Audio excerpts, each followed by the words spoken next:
సాధారణంగా ఒక సంస్థలో విశ్వాసంగా పనిచేసే ఉద్యోగులకు జీతంతో పాటు బోనస్లు కూడా ఇస్తారు.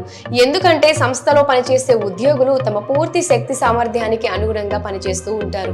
అందుకే కష్టపడి పనిచేసే ఉద్యోగులకు ప్రశంసలతో పాటు బహుమతులు కూడా అందజేస్తూ ఉంటారు. అయితే ఇటీవల కాలంలో చాలా ఐటీ కంపెనీలు సంస్థలో చాలా ఏళ్ల పాటు పనిచేసే ఉద్యోగులకు ఖరీదైన బహుమతులు అందజేయడం చూస్తున్నాం. ఒక రకంగా సంస్థ నష్టాల్లో ఉన్న చాలా మంది టెక్ ఉద్యోగులు తమ సంస్థ ఎదుగుదలకు అండగా నిలిచి తమ వంతు తోడ్పాటును అందిస్తున్నారు. అలాంటి వారి కోసం పండుగ కానుకగా ఐటీ కంపెనీలు ఖరీదైన బహుమతులను అందజేస్తోంది. తాజాగా చెన్నైలోని ఓ ఐటీ సంస్థ తమ కంపెనీ ఉద్యోగులకు అత్యంత విలువ గల బహుమతులను అందజేసింది.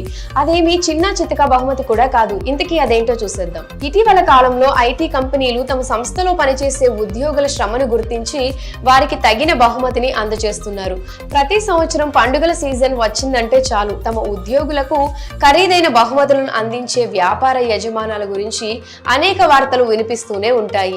ఈ మధ్య కాలంలో కొన్ని సంస్థల యజమానులు తమ కంపెనీలో అత్యుత్తమ ఉద్యోగులను ఎంపిక చేసుకొని వాహనాలను బహుమతిగా ఇవ్వడం ప్రారంభించారు. తాజాగా ఈసారి కూడా చెన్నైకి చెందిన ఒక ఐటీ కంపెనీ తమ ఉద్యోగులకు 1 కాదు 2 కాదు ఏకంగా 50 కార్లను బహుమతిగా ఇచ్చింది. ప్రస్తుతం కార్లను గిఫ్ట్ గా అందజేస్తున్న వీడియో సోషల్ మీడియాలో వైరల్ అవుతుంది. చెన్నైకి చెందిన Murali ideas to IT technology services private limited అనే ఐటీ సంస్థను 2009లో తన భార్యతో కలిసి స్థాపించారు. కాగా కంపెనీ స్థాపించినప్పటి నుంచి అతని ఉద్యోగులు అతనికి ఎప్పుడూ అండగా నిలిచేవారు.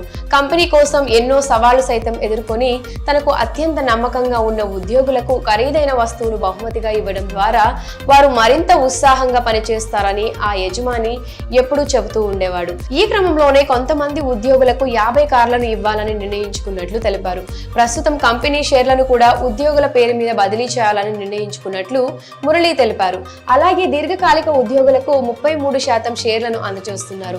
ఇక సంస్థలో ఉద్యోగులకు కార్లు బహుమతిగా ఇవ్వడం కొత్తేమీ కాదని గతేడాది కూడా తమ సంస్థకు చెందిన ఉద్యోగులకు దాదాపు 100 కార్లను బహుమతిగా ఇచ్చినట్లు ఆయన పేర్కొన్నారు.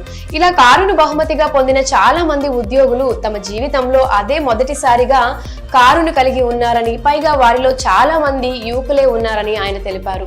ఇప్పటికే సంస్థ యజమాని మురళి ఉద్యోగులకు మారుతి సుజుకి బ్రాండ్ కు చెందిన అనేక కార్లు బహుమతిగా ఇచ్చినట్లు తెలుస్తోంది. ఇందులో Maruti Baleno, Ignis, Grand Vitara, Swift, Brezza వంటి ఖరీదైన కార్లు కూడా ఉన్నాయి. అలాగే సంస్థలో గత 5 సంవత్సరాలుగా పనిచేస్తున్న మహిళా ఉద్యోగులకు కూడా ఈ కార్లను బహుమతిగా ఇవ్వడం వారు చాలా భావోద్వేగానికి గురయ్యారు. మరి సంస్థలో పనిచేసే ఉద్యోగులకు కార్లను బహుమతిగా ఇవ్వడంపై మీ అభిప్రాయాన్ని కమెంట్ సెక్షన్ లో కమెంట్ చేయండి.